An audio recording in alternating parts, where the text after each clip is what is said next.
Hello and welcome back to another Giant Slayer TFT Synergies tier list video. Today our analysts will be ranking each synergy from S down to C tier. This week's tier list has been taken over by 5 traits, with most of the others being used as filler in one way or the other. This means that the tier list is a bit different than usual, as the top tier traits are by far the strongest, which has created a bit of a power gap between them and the traits at the bottom. With all that said, let's jump on in. But before we begin, please don't forget to click the links in our description. Give your support to everyone who helped make this video happen. We host many TFT tournaments with plenty of exciting content to come, so be sure to also follow our Giant Slayer TFT social media pages. Alright, let's get back to the video, and to start it off, we've got the S tier. This tier consists of Darkstar, Protector, Vanguard, Mystic, and Star Guardian. These 5 synergies are the top of the pecking order right now and are used in a majority of the current top meta compositions. At the top of S tier, we have Darkstar. It should come as no surprise to see Darkstar at the top, as this trait is played in several compositions. From 6 Darkstar to 4 to 2, it's unlikely to not see multiple players contesting Darkstar champions. That is really where the power of this synergy is, as the majority of the champions were buffed in 1014. Jarvan had by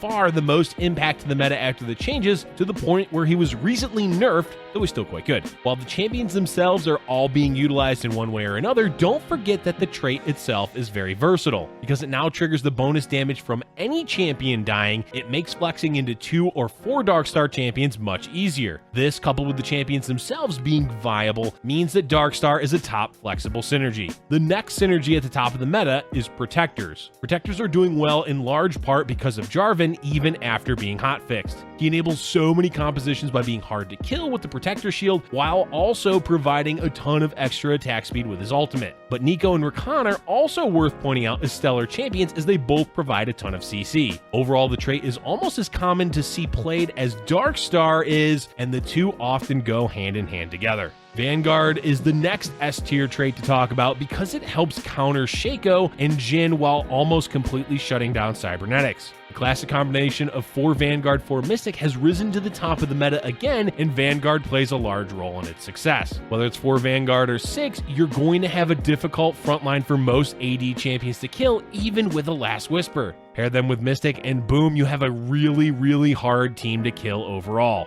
Between Protectors and Vanguards, you will have a ton of options in regards to what frontline you can play in 1014. Since we've already mentioned it, let's talk about Mystic. Physical damage is a bit more prevalent in the meta than pure magic damage, but there's enough magic damage going around to warrant playing Mystic in just about every composition. Whether it's against Syndra, Xerath, or Janna turning auto attacks into magic damage, you will find a need for Mystic. Luckily, you can flex into however many you need based on the lobby, so you're not always stuck running 4 every game, as 2 can often be enough, meaning that you have room for other champions or traits. Of course, we'd be remiss if we forgot to mention that Cassiopeia is still a strong carry for Mystic compositions, whether that's for Vanguard or Protector variants. And the last synergy in S tier is Star Guardian. Oh boy, has this trait risen in just one patch. With buffs to almost every Star Guardian by tweaking their mana, it has become a staple to the current meta, almost entirely because of Syndra, Janna, and to a lesser extent, Nico. Syndra is back as a proper carry, and mana is her limiter now, more so than damage, which Star Guardian can provide.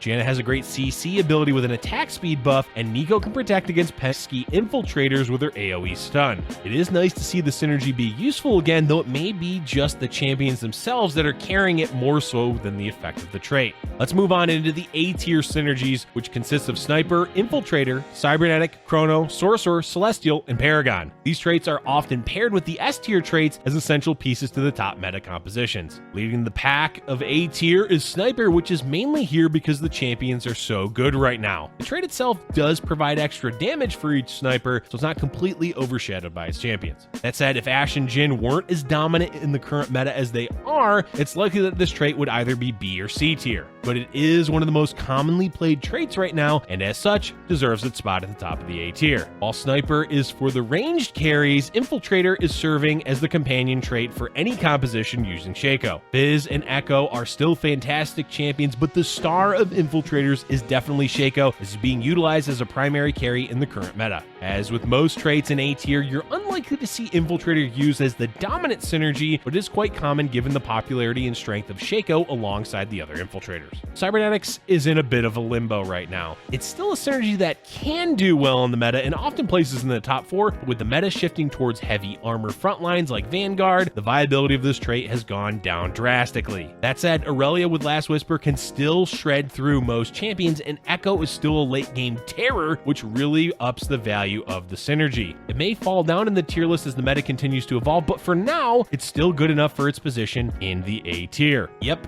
Chrono is still a great splash trait. There's some experimentation with 4 to 6 Chrono plus Ash, but for the most part when you play it, it's a 2-piece trait. It's still as useful as ever, but there's just not much else to say about it. Moving on, we've got Sorcerer. Sorcerers aren't doing quite as well in 1014 as they previously were, and that has a lot to do with Syndra just not needing the extra damage. All that she needs to do is cast as often as possible to do damage, and at the moment she's one of the primary carries for both Star Guardian and Sorcerer. Plus, builds utilizing 6 Sorcerers just can't handle champions like Jhin since their front line is weak and Shaco gets free reign on the squishy backline. As always, this trait is still useful to splash in, but it's just not the star of the show anymore. Keeping with the theme of splash traits, we've got Celestial. Celestial has found a purpose again with the rise of its champions in the meta. In particular, Rakan and Xin Zhao are seeing more play because of protectors, but also Ashe has taken a spot as a top champion, making it more beneficial to splash in Celestial when playing her. Overall, it's still not as impactful of a splash trait as some of the others, but it's still worth having if possible. Lastly, for A tier is Paragon. The trait is hard to place because, well,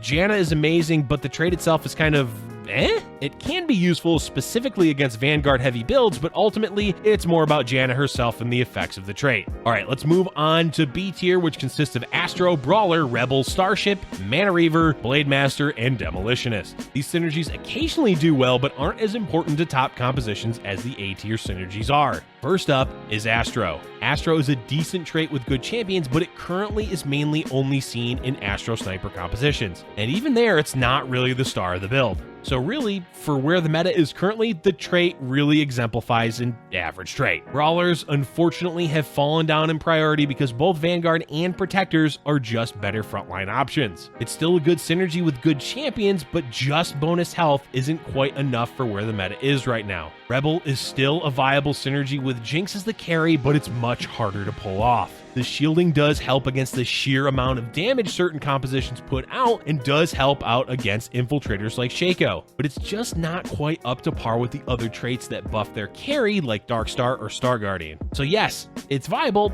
but not consistent. Poor Starship. It had its time in the sun and now it's being shunned again. Well, sort of. Aurelion Sol is still an amazing legendary champion, but he's harder to pull off in this patch. Either you need to high roll Rebels or make him a Protector. Both are sufficient enough for the Starship to do its thing, otherwise you're better off playing other 5-cost champions like Janna or Thresh. Mana Reaver is still wallowing away in the middle of the pack without Kassadin. It's still a really good synergy, it just lacks flexibility in champions. At the moment, it's basically just part of Cybernetics, as you're not likely to run it anywhere else. Overall, Blade Master is still searching for its purpose with Kayle gone. Xayah returning as a carry has helped it, but outside of builds using Xayah, you're unlikely to see much value from Blade Master. But it does still get used in Shredder and Cybernetics, so it's still partially useful. The last trait in B tier is Demolitionist. This trait may actually be better off in C tier, but it does have use in 6 Rebels. It's honestly pretty important for the build, and as such, gets a nice snug spot at the bottom of the B tier. And now we're on to our last few synergies that are all in C tier. This tier consists of Mech-Pilot, Mercenary, Blaster, Battlecast, and Space Pirates. Basically, all of these traits have extremely limited use in the meta or aren't used at all. Up first in the C tier, we have Mech-Pilot. Mech really isn't bad, it just doesn't have a place in the current meta. All of the builds utilizing it before fell off and there really hasn't been any new ones to replace them. There's still a chance that this synergy gets picked back up in the meta, but for the moment, it's hardly being used. Next up is Mercenary. Mercenary doesn't provide enough for how expensive the upgrades are. The most valuable buff was increasing the size of Gangplank's ability, but that got nerfed, and since then, it's been difficult to justify spending the gold on the upgrades. Gangplank himself is also not doing that well, as he's been relegated to the 6 Rebel composition, and that's about it. It may seem odd to see Blaster this far far down in the tier list, but it really just isn't doing much currently. Yes, it is helpful with Jinx, but Rebels, meaning Jinx carry, isn't anywhere nearly as popular or dominating as it was in 1013. This means that the value of Blaster is at an all-time low, and there's not really any other champion that gives a hoot about it. There is some value in running an early Lucian or Kog'Maw, but in reality, it doesn't actually matter that much. What Blaster really needs is another carry besides Jinx, so that it has the potential to remain relevant even when Jinx isn't doing well in the meta. But as it doesn't currently have that, it gets to spend its time down at the bottom of the tier list. After Blaster, we have Battlecast.